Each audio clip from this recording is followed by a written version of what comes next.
Studio Delhi.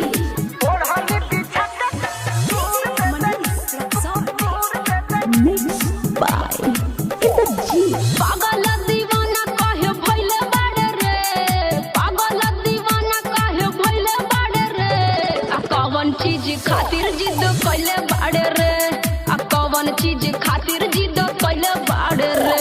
तो प्यार कोई मजा भरपूर दे देगे, प्यार कोई मजा भरपूर दे देगे, आ चिउरा लेके आइल बानी दूर दे देगे, ओढ़नी बिछा के तैका दूर दे देगे, दूर दे देगे, ओढ़नी बिछा के दूर दे देगे, दूर दे देगे। ओढ़नी बिछा के नाही करब ड्यूटी, अब गिर जाई लस लस करी लागे चूटी, अब गिर जाई लस लस करी लागे चूटी, करी लागे चूटी। ओढ़नी बिछा के नाही करब ड्यूटी, अब गिर जाई लस लस करी लागे चूटी।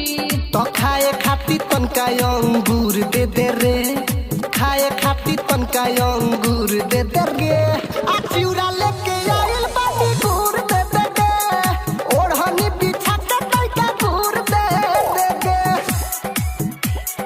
दूर दे दे गे, ओढ़नी बिछा के दूर दे दे गे, दूर दे दे गे। रोजा रोजा खइला से बनेला से हाथ, तब काहे बाबे छौड़ी बात के पेरा, बात के पेरा, तब काहे बाबे छौड़ी बात के पेरा।